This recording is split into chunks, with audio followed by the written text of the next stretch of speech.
பெண்கள், இளைஞர்கள் மற்றும் அனைத்து தரப்பட்ட பெரியவர்கள் என்ற அனைத்து தரப்பட்ட மக்களின் ஆசி பெற்றவராக இன்றைக்கு தமிழகத்தில் ஒரு நல்ல தலைமையை ஏற்று செயல்பட்டு கொண்டிருக்கிறார். அந்த விதத்தில் பாரதிய ஜனதா கட்சி மிகப்பெரிய எழுச்சியை கண்டு பெரிய வளர்ச்சியை காணக்கூடிய ஒரு சூழ்நிலை இந்திய அளவில் 2024 இந்த பாராளுமன்ற தேர்தல் முடிந்தவுடன் நம்முடைய பாரத பிரதமர் மோடிஜி அவர்களின் தலைமையில் தான் ஆட்சி அமையவிருக்கிறது என்பதில் எதிர்கட்சிகளுக்கும் மிக நம்பிக்கை இருக்கிறது. அதுதான் நாம் பார்க்க வேண்டிய ஒன்று. அந்த விதத்தில் இன்றைக்கு 3வது முறையாக பாரத பிரதமரின் மோடிஜி அவர்களின் ஆட்சி அமையவிருக்கிறது, பாஜகவின் ஆட்சி அமையவிருக்கிறது. தமிழகத்திலும் அது மிகப்பெரிய எழுச்சியை உருவாக்குகிறது. கன்னியாகுமரி மாவட்டத்திலும் மக்களின் நலன் கருதி இன்றைக்கு மிகப்பெரிய மாற்றத்தை நம் மாவட்ட மக்கள் எதிர்கொள்ளவிருக்கிறார்கள். அவர்களின் ஆசி என்பது மிகவும் அவசியம். அந்த விதத்தில் இன்றைக்கு மக்கள் பணியாற்றுவதற்காக தொடர்ந்து மக்களை சந்தித்து என்னுடைய அரசியல் பயணமும் தொடர வேண்டும் என்பதற்காக பாரதிய ஜனதா கட்சியில் என்னை நான் இணைத்துக் கொண்டு பணியாற்ற உள்ளேன். கேள்வி ஏதாவது இருக்கா? அதாவது 3 முறை விஜயதரணிக்கு ஒரு முக்கியத்துவத்தை கொடுத்தது காங்கிரஸ் கட்சி. 3 முறை உங்களை எம்எல்ஏ ஆக்கியிருக்காங்க. அப்படி இருக்க இந்த திடீர் முடிவு நீங்க காங்கிரஸ் கட்சியில் இருக்கிறப்போ பாரதிய ஜனதா கட்சியை கடுமையான விமர்சிச்சிருக்கீங்க. அப்படி இருக்கிறப்போ இந்த மனநிலை மாற்றம் எதுக்குனால வந்தது அப்படிங்கிறது? அதாவது நான் பாரம்பரியமா என் குடும்பமே காங்கிரஸ் கட்சியில் இருந்த குடும்பம் தான். இதுல மாற்று கருத்தே கிடையாது. 80 ஆண்டு காலம் என் குடும்பம் சுதந்திர போராட்ட வேள்வியில் இருந்தவர்கள். அதன் தொடர்ச்சியாக காங்கிரஸ் கட்சியை ஏற்றுக்கொண்டவர்கள். அதே போல என் தாயாரும் காங்கிரஸ் கட்சி தமிழகத்தின் ஒரு நல்ல மகிழா பொறுப்பில் இருந்தவர். ராஜீவ்காந்தி படுகொலையில் பாதிக்கப்பட்டு 2 அறுவை சிகிச்சைகள் நடந்து இன்றைக்கும் குற்றியூர் குலையூருமாக பகுதியாக தான் வாழ்ந்து கொண்டிருக்க. அவருக்கு வயது 85. இப்படியெல்லாம் இருந்து கொண்டிருக்கிற சூழ்நிலையில் குறிப்பாக 3 முறை சட்டமன்ற உறுப்பினராக காங்கிரஸ் கட்சிக்கு நான் பணியாற்றியுள்ளேன்.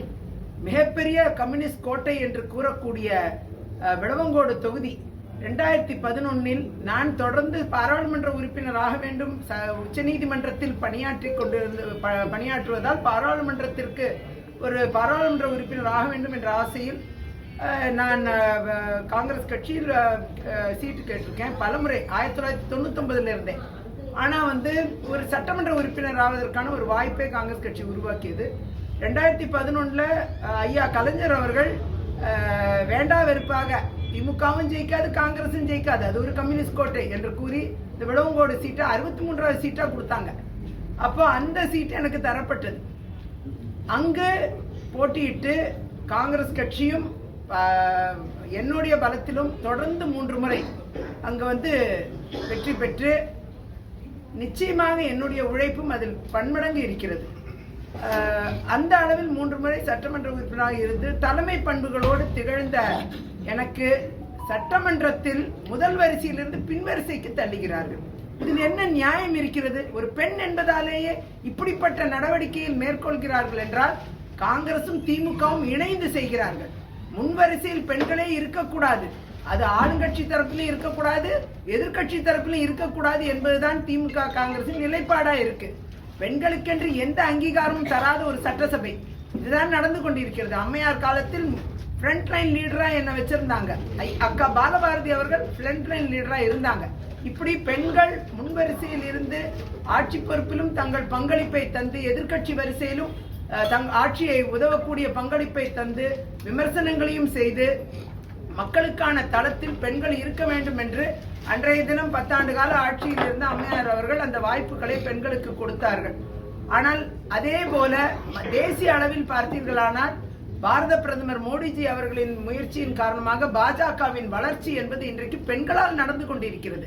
அதிகமான பாராளுமன்ற உறுப்பினர்கள் பெண்களாக இருக்கிறார்கள். பெண்களாக இருக்கக்கூடிய ஒரே கட்சி பாரதிய ஜனதா கட்சி தான் இன்னைக்கு இந்திய அளவில். அதே மாதிரி அதிகமான சட்டமன்ற உறுப்பினர்கள் பெண்களாக இருக்கக்கூடிய ஒரே கட்சி பாரதிய ஜனதா கட்சி தான் இந்திய அளவில். எனவே இன்றைக்கு தமிழக சட்டமன்றத்தில் எத்தனை பெண்கள் இருக்கிறார்கள்? காங்கிரஸ் கட்சியில் ஒரே ஒரு பெண் உறுப்பினர் 3 முறை கூட ஒரு உறுப்பினர் கூட கொடுக்கக்கூடிய மனநிலை இல்லாதவர்கள். காங்கிரஸ் கட்சி குறிப்பா பெண்கள் தலைமை பண்புகளோடு திகழக்கூடியவர்களை தலைமை பண்புகளுக்கு வாய்ப்பே இல்லாத அளவுக்கு தான் அவங்க வச்சிருக்காங்க. பெண்களுடைய தலைமை பண்புகளை மறுக்கக்கூடிய இடத்தில் காங்கிரஸ் கட்சி இருந்து கொண்டிருக்கிறது. ஒரு பெண் ஃப்ரண்ட்லைன் லீடர் இரண்டாவது எலெக்ட் ஆனவர் முதல் முறை மறுக்கப்படுகிறது. சரி, பட்டியல் எடுத்து கொடுக்குறாங்க, ஓகே, அதனால நான் அவங்களோட இணைந்து போறேன். ஆனா இரண்டாவது முறை ஒரு வாய்ப்பு வரும்பொழுது ஃப்ரண்ட்லைன் லீடரா ஒரு பெண்ணை கொண்டு வருவது இவர்களுக்கு என்ன சிரமம்? இதெல்லாம் மிகப்பெரிய கேள்வி. பெண்களுக்கு என்று தர வேண்டிய தளத்தை மறுக்கிறார்கள். அங்கேயும் ஒரு ஆணாதான் கொண்டாந்து உட்கார வைக்காம ஆணாதிக்க சிந்தனை கொண்ட ஒரு இடம் என்பது காங்கிரஸ் கட்சி. அதுதான் உண்மை. அந்த அளவில் அந்த இடத்தில் தான் நான் காங்கிரஸ் கட்சியை மறுக்க தொடங்கினேன். அங்கதான் நான் பாரதிய ஜனதா கட்சி, நீங்க சகோதரி வானதி ஸ்ரீனிவாசனை பாருங்க, அகில இந்திய மகிழா மோர்ச்சாவுடைய தலைவர் ஆக்குகிறார்கள். ஆனால் காங்கிரஸ் கட்சியில் அதே இடம் வேகன்சி வரும்பொழுது அவங்க என்ன சொல்றாங்க, ஹிந்தி ஹார்ட்லேண்ட்ல இருந்தா கொடுப்போம், தமிழ்நாட்டுக்காரங்களுக்கு தரமாட்டோம். அப்ப தமிழ்நாடு அங்க புறக்கணிக்கப்படுதுல காங்கிரஸ் கட்சியில, அதுதானே உண்மை. அப்போ அங்கேயும் தமிழ்நாட்டுல இருந்து என்னைய பரிந்துரை பண்றாங்க, வெரி நெக்ஸ்ட் போஸ்ட்ல இருக்க, அங்கேயும் தரமாட்டேங்கிறாங்க. சோ இது என்னன்னா, தமிழ்நாட்டுக்கு மறுப்பு, பெண்களுக்கு மறுப்பு, இந்த மனநிலை தான் காங்கிரஸ் கட்சியில தொடர்ந்து இருந்துகிட்டு இருக்கு. ஆகையால பாரதிய ஜனதா கட்சியில் நீங்க பாத்தீங்கன்னா சகோதரி தமிழிசை சவுந்தரராஜன் அவர் காங்கிரஸ் பிஜேபியை தலைமை பொறுப்பில் இருந்து பல ஆண்டுகள் நடத்தியவர். அதன் பின்னர் அவங்கள ஒரு ஸ்டேட் இல்ல 2 ஸ்டேட்டுக்கு கவர்னர் ஆக்குறாங்க. அப்படியெல்லாம் ஒரு சிறப்புகளை பெண்களுக்கு தரக்கூடிய கட்சி என்பது பாரதிய ஜனதா கட்சி என்பதை நிரூபித்திருக்கிறார்கள். அதனால அதிகமான பெண்கள் பாரதிய ஜனதா கட்சியை நோக்கி வருவார்கள். இன்னும் பார்க்க போகிறீர்கள், இது நடக்கத்தான் போகிறது. ஒரு பக்கம் மகளிர் முன்னேற்றங்களை குறித்து நீங்க உயர்த்தி பேசிட்டு இருக்கீங்க. அதே நேரத்தில் மகளிர் உரிமை தொகை, தமிழ்நாடு அரசு கொடுக்கக்கூடிய மகளிர் உரிமை தொகை சம்பந்தமாட்டு குஷ்பு பேசும்போது அதை இழிவா பேசியிருக்காங்க அப்படிங்கிற ஒரு கருத்து நேற்று திமுக சார்பில் திமுக மகளிர் அணியினர் அது சம்பந்தமான எதிர்வினைகளையும் ஆத்திருக்காங்க. அதை எப்படி பாக்குறீங்க? மகளிர் உரிமை தொகை தர்றாங்க, அது கல்வி கற்கக்கூடிய மகளிருக்கு உரிமை தொகை தர்றாங்க, தரட்டும், இன்னும் நிறைய தரட்டும். யாருனாலும் நிறைய தர்றதை நான் வரவேற்பேன். அது எந்த கட்சியா இருந்தாலும் செய்யணும். அதே நேரம் நீங்க பாத்தீங்கன்னா எதுக்காக தாலிக்கு தங்கத்தையும் 50,000 படித்த பெண்களுக்கு திருமண உதவித்தொகை, 25,000 +2 முடிச்சவங்களுக்கு திருமண உதவி, தாலிக்கு தங்கம், இந்த ஸ்கீமை ஏன் நீக்கினாங்க? இந்த கேள்வி எழுதலையா? இன்னைக்கு அது ஒரு நல்ல பாப்புலர் ஸ்கீம். அந்த ஸ்கீமை அம்மையார் கொண்டு வந்தாங்கிறதுக்காகவே நிராகரிக்கிறாங்க. இதுதான் மனநிலை. நீங்க அந்த ஸ்கீமுக்கு கொடுக்க வேண்டிய ஃபண்ட் அது பாட்டுக்கு வந்துகிட்டு இருக்க போகுது.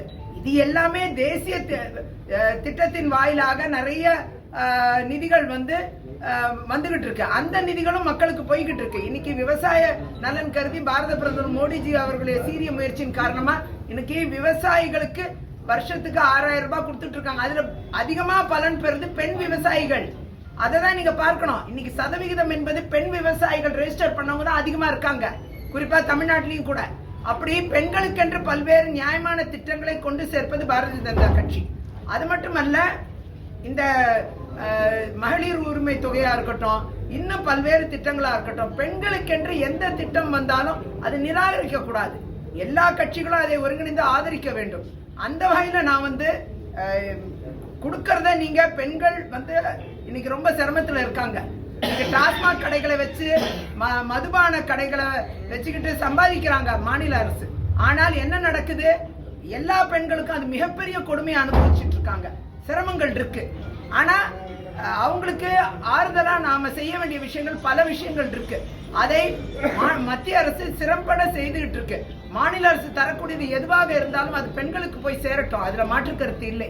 அதுல கூட நிறைய பேருக்கு கிடைக்கிறது இல்லை. அந்த உரிமை தொகையில கூட நிறைய பாரபட்சம் இருக்கு. அததான் குஷ்பு அவர்கள் குறிப்பிட்டு சொல்றாங்க. என்னை பொறுத்த வரைக்கும் என்னால அதான் விளக்கம் சொல்ல முடியும். அதுல பாரபட்சம் இருக்கிறது. நியாயமான பெண்களுக்கு போய் சேர்றது இல்ல உரிமை தொகை. கரெக்டான ஆட்களை கண்டறியல. சிலர் தவறான நபர்களும் இருக்காங்க, சரியான நபர்களும் இருக்காங்க. ஆனா எல்லாத்தையும் கரெக்டா அரசு கண்காணித்து வெறும் சில கட்சிக்காரங்களுக்கு அதை தர்றாங்க. அது கூட நிறைய இடத்துல குற்றச்சாட்டு எழுந்திருக்கு. இந்த மாதிரி விஷயங்களை மாநில அரசு தவிர்க்க வேண்டும். நியாயமா கிடைக்க வேண்டிய பெண்களுக்கு அது போய் சேரணும். அனைத்து பெண்களுக்கும் கொடுக்குறேன்னு சொன்னாங்க முதல்ல. இதுதான் அவங்களுடைய மேனிபெஸ்டோ. அந்த மேனிபெஸ்டோல இருந்து அவங்க அந்த தேர்தல் அறிக்கையில் உள்ளதை நிறைவேற்றல இல்லையா? அதனால சகோதரி குஷ்பு அவர்கள் அதை கேள்வி கேட்கிறாங்க, இதுல என்ன தவறு இருக்கு? தேர்தல் அறிக்கையில அனைத்து பெண்களுக்கும் கொடுக்குறேன்னாங்க. கொடுக்க வேண்டியதானே? ரேஷன் கார்டு இருக்கிற எல்லா பெண்களுக்கும் கொடுக்க வேண்டியதானே? ஏன் கொடுக்கல? அரசு கொடுக்கக்கூடிய நிதியை பிச்சைக்காரின்னு ஒரு வார்த்தையால பயன்படுத்துவதை நீங்க எப்படி பாக்குறீங்க? வாங்குபவர்கள் பிச்சைக்காரி என்று குஷ்பு சொல்லுகிறாங்க. அரசு கொடுக்கக்கூடிய பணம் பிச்சை போடுவது அப்படிங்கிறது அரசு போடும் பிச்சையை வாங்கும் பிச்சைக்காரிகள் பெண்கள், தமிழ்நாட்டு பெண்கள்னு சொல்றாங்க. அது என்ன சொல்றீங்க? அது அவங்களோட கருத்து. என்னை பொறுத்தவரை அவங்க கருத்துல உங்க கட்சியை சார்ந்தவர்கள் சரி, அது ஓகே. அவங்க தனிப்பட்ட கருத்து அவங்க சொல்லியிருக்காங்க. ஒருத்தர் வாங்குறத அவங்க அப்படி குறிப்பிட்டு நான் அவங்கள கேட்டாதான் எனக்கு தெரியும் அவங்க என்ன கான்டெக்ட்ல பேசினாங்கன்னு. நான் அப்படி விமர்சனம் நான் இன்னும் பார்க்கவே இல்லை அந்த பைட்டை. நான் அந்த விமர்சனத்தை என்னன்னு பார்க்காம உங்கள்கிட்ட நான் பதில் சொன்னா நல்லா இருக்காது. அந்த வகையில என்னை பொறுத்தவரை உரிமை தொகை மேனிபெஸ்டோல எல்லாருக்கும் கொடுக்குறேன்னு சொன்னாங்க. ஆனா இவங்க குறிப்பிட்ட சிலர் கொடுக்குறாங்க. நிறைய ஏரியால பார்த்தா வெறும் கட்சி நபர்களுக்கு கொடுக்குறாங்க. இதுதான் தப்பு. இதை நாம தட்டி கேட்கிறோம். பெண்களுக்கு மரியாதை நீங்க சொன்னீங்க. அதே மாதிரி பத்மஜா வேணுகோபால் சொல்லிருக்காங்க. என்ன மரியாதை இல்ல, என்ன விஷயம்? ஆமா, இப்ப அவங்களும் சொல்லியிருக்காங்க இல்லையா? இப்ப நீங்க உரிய தகுதி இப்பதானே நிறைய சொன்னேனே, அதெல்லாம் நீங்க போடுங்க. சரி, அதாவது நீங்க தகுதி இருந்தா அதுக்குண்டான அங்கீகாரம் கொடுக்கறது இல்ல கட்சிக்குள்ள. இதெல்லாம் பிரச்சனை இருக்கு. எவ்வளவு பெண்கள் காங்கிரஸ் கட்சியில இருந்து வந்துகிட்டு இருக்காங்க. சட்டமன்றத்துல உங்களுக்கு இருக்கை தான் நீங்க கட்சி மாறுவதுக்கு காரணமா? இருக்கை மட்டும் கிடையாது, ஃப்ரண்ட் லைன் லீடர்ங்கிறது. நீங்க பல ஆண்டு காலம் ஃப்ரண்ட் லைன் லீடருக்கு ஸ்பீக்கர் அனுமதி தரணும் பேசுறதுக்கு. அந்த தரதுனால யாருக்கு நன்மை? விளவங்கோடு தொகுதி மக்களுக்கு நன்மை, கன்னியாகுமரி மாவட்ட மக்களுக்கு நன்மை, தமிழக மக்களுக்கு நன்மை. நல்லா பேசக்கூடியவங்க ஃப்ரண்ட் லைன்ல இருக்கிறாங்க பல ஆண்டு காலமா. அதை வேண்டுமென்றே பேக் சீட்ல தள்ளுறாங்க. ஏன்? லேடிங்கிறதுனாலயா? திமுகவும் காங்கிரஸும் சேர்ந்து இந்த வேலையை செய்யுது இல்லையா? இதை நம்ம தட்டி கேட்க வேண்டாமா? இவ்வளவு பெரிய துரோகத்தை இழைச்சிருக்காங்க. 2வது தடவை அது ஃப்ரண்ட் லைனுக்கு வர்றதுக்கான வாய்ப்பு வரும்போது மறுக்கப்படுகிறது. இதைதான் நீங்க பார்க்கணும். இத மாதிரி துரோகங்களை இவங்க தான் செய்ய முடியும். அந்த வகையில பெண்களுக்கு உண்டான தலைமை பண்புகளின் நம்பிக்கை இல்லாத கட்சிகள் தான் இந்த திமுகவும் காங்கிரஸும். அதை தான் நான் வன்மையா கண்டிக்கிறேன். காங்கிரஸ் கட்சியில தான் உங்களுக்கு மகளிர்ல அகில இந்திய பொறுப்பு கொடுத்திருந்தாங்க. அகில இந்திய 2வது பொறுப்பு. சரி, ஏதோ ஒரு அகில இந்திய ஏதோ ஒண்ணு இல்ல, உங்களுக்கு அது ஏதோ ஒண்ணு. எனக்கு முதன்மை பொறுப்பா இருக்கணும். என்னுடைய பண்பு பதவி தான் முக்கியமா உங்களுக்கு? பதவிங்கிறது இருந்தாதான் பெண்கள் எம்பவர்மெண்ட் வரும். பதவி இல்லாம பெண்களை நீங்க எம்பவர் பண்ணேன்னு சொல்ல முடியாது. சரி, நாளைக்கு பெண்கள் நாளைக்கு பாஜக உங்களுக்கு பதவி கொடுக்கல, அதெல்லாம் கொடுப்பாங்க. பொறுத்திருந்து பாருங்க எந்த அளவுக்கு அங்கீகாரப்படுத்துவாங்கங்கறத நீங்க விரைவில் பார்க்க போறீங்க. என்னால் உறுதியா சொல்ல முடியும் அந்த விஷயத்தை. ஒருவேளை பாஜக பதவி கிடைக்கல உங்களுக்கு. இப்ப பார்லிமெண்ட் நீங்க சீட்டுக்கு காங்கிரஸ்ல கேட்டீங்க, கொடுக்கல. பாஜக உங்களுக்கு காங்கிரஸ் சீட் கொடுக்கறேன்னு சொல்லி அவங்க இங்க பாருங்க, அவங்க எந்த சீட் கொடுத்தாலும் சரி, பதவிகள் கொடுத்தாலும் சரி, அந்த பதவிகள் எல்லாமே 2 விஷயத்தை மையப்படுத்ததா இருக்கும். ஒண்ணு, பெண்களை அங்கீகாரப்படுத்துறது, அதிகாரப்படுத்துற முயற்சி இருக்கும் அதுல. 2வது நீங்க பாத்தீங்கன்னா மக்கள் பணியாற்ற தளத்தை உருவாக்குவாங்க. அதுதான் பாஜகவின் சீரிய தன்மை. அதை நிச்சயமா செய்வாங்க. நீங்க பொறுத்திருந்து பாருங்க. அதற்குண்டான வாய்ப்புகள் நிச்சயமா பெண்களுக்கு வழங்கக்கூடிய இடத்துல பாரத பிரதமர் மோடிஜி அவர்கள் இருக்காரு. அவர் கரங்களை வலுப்படுத்துவதற்கு தான் நாங்க எல்லாம் வந்திருக்கோம். அது எல்லாமே சிறப்பா செய்வோம். நீங்க பாஜக வந்ததுக்கு உங்களுக்கு ஒரு பதவி தரேன்னு சொல்லி பதவி மட்டும் கிடையாது. பதவிங்கிறது மட்டும் இல்ல, நாட்டை வழிநடத்தக்கூடிய இடத்தில் நாட்டின் நன்மை கருதி சுயநலம் இல்லாமல் வெறும் குடும்ப கட்சிகள் உட்கார்ந்து ஆட்சி பண்ணிக்கிட்டு இருக்கிற இந்த காலத்துல எந்த சுயநலமும் இல்லாம மக்களுக்காக பணியாற்றக்கூடிய பாரத பிரதமர் மோடிஜி அவர்களும் தமிழ்நாட்டில் இருக்கிற தலைவர்களும் எல்லாரும் சிறப்பா பண்ணிட்டு இருக்காங்க. யாருக்குமே சுயநலம் கிடையாது. மக்கள் பணி மட்டுமே பிரதானமா நினைக்கக்கூடிய கட்சியாக பாரதிய ஜனதா கட்சி இருந்து கொண்டிருக்கிறது. ஆகையால் இன்னைக்கு என்னை நான் பாரதிய ஜனதா கட்சியில் இணைத்துக் கொண்டேன் என்றால் மக்கள் பணியாற்ற சுயநலம் இல்லாம இத மாதிரி குடும்ப கட்சிகளை ஆதரிக்காம மக்களுக்காக நாம சுயநலம் இல்லாம பணியாற்றணுங்கிற மனநிலையோட அந்த இடத்துல நிச்சயமா குடும்பங்கள் அப்ப இங்க காங்கிரஸ் கட்சி இருக்க ஒரு புறையோடி கிடக்கிற வியாதி என்னன்னா, அப்பா எம்பியா இருப்பாரு ராஜ்யசபா, புள்ள லோக்சபா எம்பியா இருப்பாரு. அதே மாதிரி அப்பா எம்பிக்கு நிப்பாரு, புள்ள எம்எல்ஏவா இருப்பாரு. புள்ள எம்எல்ஏ இறந்துட்டா மீண்டும் அப்பாவே எம்எல்ஏ ஆயிடுவாரு. இப்படிதான் காங்கிரஸ் கட்சியில தொடர்ந்து அங்க இருக்கிற முக்காவாசி பாத்தீங்கன்னா எம்பி மறுபடியும் லோக்சபா எம்பி, அவர் புள்ள எம்எல்ஏ. இப்படிதான் அங்க பதவிகள் கிடைக்கும். இங்க காங்கிரஸ் கட்சியில அந்த மாதிரி பதவிகள் தேவையே இல்ல. என்னை பொறுத்தவரை சாமானிய மக்கள் வர வேண்டும். என்னால சாதாரண சாமானிய குடும்பம், சுதந்திர போராட்ட தியாகி குடும்பம். எனக்கெல்லாம் பெரிய பின்புலம் கிடையாது. எங்க அப்பா 9 வயசுலயே இறந்துட்டாரு. அது மட்டும் இல்ல, என் தாயார் சின்ன வயசுலயே அடிபட்டு தன்னுடைய மருத்துவ தொழிலே விடுற நிலைமை ஆயிடுச்சு ராஜீவ்காந்தி படுகொலையில. ஆனா காந்தி குடும்பம் ஒரு நாள் கூட ஒரு தொலைபேசியில கூட அம்மா நீங்க எப்படி இருக்கீங்க கேட்டதில்லை. இது எம்எல்ஏக்கு இதான் நிலைமை அந்த கட்சியில. அது மாதிரி நீங்க பாத்தீங்கன்னா கணவருக்கு 8 வருஷம் ஆச்சு இறந்து. வளர்ந்த ஆண் பிள்ளைகள் கிடையாது. இப்படிப்பட்ட சூழ்நிலையில இருக்கக்கூடிய தைரியமான பெண்கள், தலைமை பண்புகளோட இருக்கக்கூடிய பெண்கள், அவங்களெல்லாம் அவங்க உயர்த்த தயார் இல்ல. சாமானிய பெண்கள் நாங்க எங்களோட உழைப்பை மதிக்க தயார் இல்ல. ஆனா அதே நேரம் நீங்க பாத்தீங்கன்னா அவங்க குடும்ப வாரிசா நீங்க ஜெகன்மோகன் ஒய்எஸ்ஆர் ரெட்டியோட பொண்ணை தலைவராக்குவாங்க. இதான் நிலைமை. ஷர்மிளா வந்து அந்த வாரிசு. அதனாலதான் தலை சிஎம்மோட சகோதரி, அங்கத்து சிஎம்மோட, அதனால அங்க மாநில தலைவர். எல்லாத்து பின்புலமும் நீங்க பாத்தீங்கன்னா இதுதான் அங்க பின்புலம். வெறும் வாரிசுகள், வெறும் அதிகாரம், வெறும் பணம் இருக்கக்கூடியவங்க தான் அங்கதான் இருக்க முடியும். சாமானிய மக்களாகிய எங்களை போன்றவர்கள் பாரதிய ஜனதா கட்சியில் தான் இருக்க முடியும். அதான் வழி காமிச்சிருக்காங்க காங்கிரஸ் கட்சி. இதான் நீங்க புரிஞ்சுக்கணும். கன்னியாகுமரி நாடாளுமன்றத்துல வாரிசுக்கு சீட்டு கொடுத்தது அவங்களுக்கு பிரச்சனை. அதுவும் ஒரு இதுதானே. நீங்க என்ன நீங்க பாத்தீங்க, போன 3 வருஷம் முன்னாடி அவர் இறந்திருக்காரு. ஓகே, பிரச்சனை இல்ல. உடனே வந்து வாரிசுக்கு தான் எம்பி ஆக்குவேன்னு சொல்றாங்க. அங்க சீனியர் பர்சன்ஸ், சீனியர் எல்லாரும் இருக்காங்க, இல்லன்னு இல்ல. அது நீங்க சீனியாரிட்டி எல்லாம் விடுங்க. ஆனா அந்த தம்பி வந்து அப்பதான் வந்திருக்காரு, சரி கொடுத்துட்டாங்க. அப்ப கூட கட்சி கொடுத்துட்டாங்க, கட்டுப்பாட்டுல நானும் நம்மலாம் ஹெல்ப் பண்ணி ஒர்க் பண்றோம், அதெல்லாம் மாற்று கருத்து இல்ல. ஆனா என்ன நடந்துச்சு இந்த பாராளுமன்ற தொகுதியில? ஏதாவது நடந்திருக்கா? இந்த 3 ஆண்டு காலத்துல இந்த நாற்கரை சாலை அதுக்கென்று ஒரு துரும்பியாவது எடுத்து போட்டாரா அந்த எம்பி? எதுவுமே செய்யல. வெறும் 84 கடையில 114 கடை ஆயிருக்கு. நம்ம மாவட்டத்திலே கிட்டத்தட்ட 20 கடை திறந்துட்டாங்க. இதுதான் நடந்திருக்கே தவிர எம்பியால என்ன நடந்திருக்கு? அந்த தம்பியால ஏதாவது நடந்திருந்தா சந்தோஷம். ஆனா எதுவுமே நடக்காத பட்சத்துல இதெல்லாம் எந்த அளவுக்கு கன்னியாகுமரி மாவட்டம் படித்த மக்கள் வாழக்கூடிய மாவட்டம், இங்க ஏமாத்திக்கிட்டு இருக்க முடியுமா? இதெல்லாம் நடக்காது.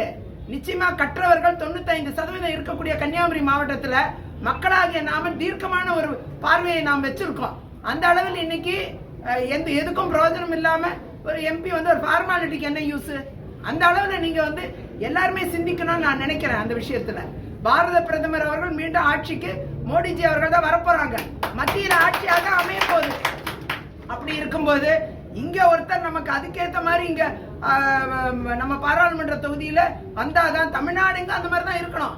அப்பதான் இங்க இருந்து 39 எம்பி போறாங்க. 2014 இருந்து 19 அவங்க போய் என்ன பிரயோஜனம் பேசு. 2019 இருந்து 24 39 எம்பி போறாங்க, 38 எம்பி. என்ன பிரயோஜனம்? ஒண்ணும் இல்ல. அதான் பார்லிமெண்ட் வாசல்ல போராட்டம் நடத்திட்டு கத்திட்டு பதாகை ஏந்திட்டு வந்துடுறாங்க வீட்டுக்கு. என்ன யூஸ்? தமிழ்நாடுக்கு எதுவுமே பிரயோஜனம் இல்லாம போயிருச்சு இல்லையா? ஆகையால உறுதியா நீங்க பாத்தீங்கன்னா மத்தியில் ஆளக்கூடிய கட்சி இங்க வரணும். வந்தாதான் பிஜேபி தான் ஆட்சிக்கு வரப்போகுது. இங்க பிஜேபியோட அடித்தளம் உறுதி செய்யப்பட்டாதான் இன்னும் மக்கள் நலன் அதிகமாக பாராட்டப்படும். அந்த அளவில் நிச்சயமாக தமிழக மக்களின் பார்வை அவ்வாறாக இந்த முறை இருக்கும் என்பதை நீங்க உறுதியா பார்க்க போறீங்க. இன்னைக்கு களம் என்பது பெரிய அளவில் மாறி இருக்கு தமிழ்நாட்டுல. அந்த மாற்றமும் ஏற்றமும் பாஜக கட்சி உயர்த்தி பிடிப்பது மட்டும் கிடையாது, மக்களின் நலனை உயர்த்தி பிடிக்கக்கூடிய இடத்தில் பாரத பிரதமர் இருக்கிறார். தமிழக மக்களின் மீது அன்பு கொண்டவராக இருக்கிறார். அதை நாம் உறுதியாக எடுத்துச் சொல்வோம் என்பதை இந்த நேரத்தை சொல்லிக்கிறேன். தள்ளிட்டு தான் அவங்க தீர்மானங்களை போடுறாங்க. இந்த அரசு அவங்களா இறங்கி ஓடி போனாங்கன்னா நம்ம என்ன செய்ய முடியும்?